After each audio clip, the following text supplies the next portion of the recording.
the highest form of influence is questions. And the first question I would start with is I would ask a direct question. Do you even want to be successful? I'm going to come in here and talking about having a $40,000 a month and everyone's going to nod their head. Yeah, me. I'm like, I don't believe half of you. Most of you are not money motivated. You're progress motivated. How do you, I guess, help someone recognize they're in denial for certain things? Wow. How do you recognize you're in denial? How do you help someone else recognize they're in denial? Because you're saying like you believe in people being realists, right? Mm-hmm. Recognizing what's in front of them, what's actually going on, and then... It depends what modality of their life they're talking about. You're talking about their personal habits. You're talking about their view of the world. You're talking about their view of faith. It depends on what topic. So I like that. But I guess I wanted to bring it up earlier because we were talking specifically about like, you know, people in your close circle who are comfortable where they're at. Mm-hmm. They're not necessarily interested in breaking out of that shell and trying new things and risking, and you know what I mean? Yeah. So let's talk in that aspect. Growth, financially, whatever the case is. So, you know, when I'm teaching sales and leadership, and I've studied so many different forms of influence, mm-hmm. I'm no longer into convincing people. So if I were to tell you what is the highest form of influence right now is questions. What questions am I asking the person? Let's get into what you said. If you're trying to convince somebody that there's more to life, there's more to this, I would start with a question. If you had access to anything you wanted, you could make a change overnight. Do you even want to create some level of greatness or go to the next level? And if they can't give me an answer to that within like 3 seconds, like, yes, absolutely I would, then I'm not even going to continue. Uh-huh. Who am I going to invest my time in? Yeah, they have to know immediately. Like if I were to ask Adam, we were sitting at dinner one time, first time we met, when he wanted to start his business. And I was like, so, or do you want to start your own business? He's like, yes, I do. You know he what sounds I mean? like that too. It's crazy.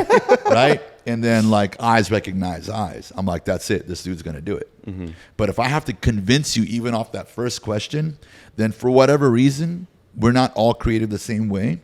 That's not important to you. You don't see happiness in that virtue. When I'm coaching sales teams, I tell them, look, I know I'm going to come in here and talking about having a $40,000 a month and everyone's going to nod their head. Yeah, me. I'm like, I don't believe half of you. Most of you are not money motivated. You're progress motivated. You're comfort motivated. Some of you are nodding your head and you know all you want is $7,000 a month to live your life, play golf on the weekends, and go on vacation once in a while. Some of you got a chip on your shoulder. There's an uncle you're trying to be like. There's a sibling you're trying to prove wrong. There's something you want to do for your family or your mother, or you're just naturally inclined to get out there and get after it. You want to go beyond the goal that I gave you. But I'm not going to sit here and believe that everybody wants to do that. I'm past that part of my career, my awareness of people. So you would say, so to kind of like, I guess like summarize the answer in a sense, it's like you would ask them questions in order that they can kind of like recognize on their own that they're in denial rather than do it Arab style. Let me give you a question right now. Uh-huh. If I said, listen, bro, right, if you have any interest in being massively successful, we have the formula, the people, the exact blueprint for you to follow and get there within a couple of years. And if you could have all that, if you could have access to all that, would you get after it? Absolutely. Yes or no? Okay, good.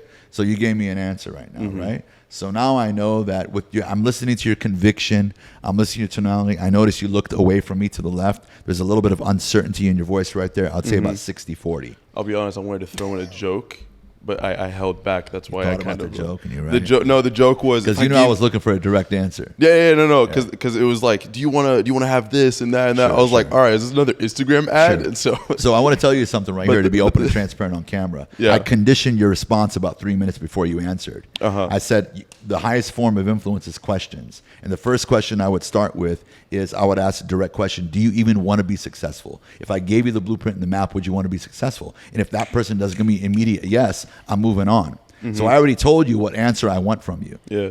So when I asked you, I was hoping you would respond to it. You even caught yourself in the middle of the joke and said, I better give him a direct ass answer. No, absolutely. Or he's going to hammer me right now.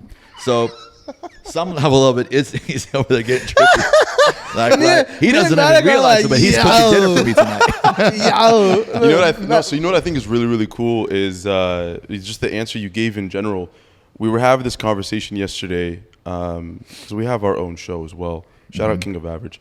But I was giving we were talking about it. We were talking about it yesterday. Did you say his show is King of Average? Yeah. No, I'm not going on the show.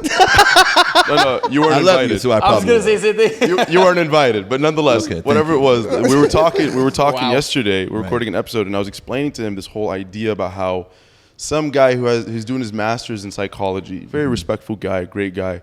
One time I was asking him a question about like, finding motivation and this and that, blah blah blah blah blah, and the first thing he asked me was that exact question. Wow. He was like, he literally goes, okay, well, is that what you want for yourself? And I was like it's almost like a rhetorical question. It's almost like dumb to ask. Yeah. But it really kind of like makes you step back, put yourself in that position. You're like, holy smokes, I do want this. So it automatically completely If I told you, you will have it. You will have it. Would you want it? Absolutely. You see what I'm saying? I don't look to the left. So then I know that I would put my heart and soul into you and help you get there. So here's the interesting part, because I think some people say yes to that question because it's the cool thing to say. It's the right thing to say. And because it's like, oh no, I always want to be a loser and not do anything. Right, Like Yeah. So I've caught people do that. No, too, but that's why Call it the it's interview really, response. That's Everybody's why a professional interviewer. That's why the next level is basically what he did. He didn't just break down me answering or how quick I answered. He broke down my entire body language. He saw where my eyes went. There's that hesitation in the voice. He was able to break all that down because everyone's going to say yes. Nobody's going to look you dead in the eye and just be like, no, I want to be a failure. Nobody's going to do that. Sure. But you get the genuine response from everything else nonverbal that the person is doing, right? And then here's the thing. Now, the person might have all the nonverbal cues. They might check off every box and be like, wow, this person's motivated. Ask them, not ask them again, but in a week, look how much progress they made, and from there you might change your decision about the person, whether or not you want to continue to help them. Yeah. Because once again, the reason why I love all of this is because if you ask the right questions and they don't arrive at the answer themselves and break out of their denial, then stop investing in that person. And then here's the thing, when I'm working with now hundreds of sales teams, what do you think people say in their interviews? Everything you need. I want to crush it. I'm coachable. I'm hungry. I'm hungry. I got family to feed. Everybody. And so I know now after the interview, employers tend to go, okay, now here's the general training. Let's see it. I have a problem with that because I think, okay, they interview well. We've had quiet people do extremely well. And now we've had them loud everything people they not need. do very well at all. Mm-hmm. We've had people that came in suited up, ready to go full energy their first week, all of a sudden start missing days their second month, right? So that's why we put systems in place. So it's the incubation period. I call it the infancy period. The first 0 to 120 days, you have to basically try to condition this person into the culture of the company you want to create. Most companies, what they do is they bring somebody in based off of the promises or the verbal agreements they made in their interview, and they sit them down for 90 days, and after 90 days, they decide whether or not they're doing well. I'm like, what are you doing? This guy already had 20 years experience. I don't care. From the outside world, this is a new culture. So we try to recondition, of course, in a healthy way to help them grow up front. So if they don't make it past that first phase for like 90 to 120 days in some industry, depending on the complexity of the industry, we know within 30 to 60 days, then we know that to have that conversation and let them know what I call a performance evaluation period. They know from the beginning, just like I conditioned our conversation earlier, they know from the beginning what their expectations are the first 4 weeks, the second 4 weeks, and the third 4 weeks. And if they can hit those habits, most of them are not production focused, they're habit focused. Can I get you to maintain these habits for 3 to 4 months? Because if you can do the habits, then I know that I can invest more time in you. You may not be a top producer, but you at least are willing to do the things that create success on a daily basis.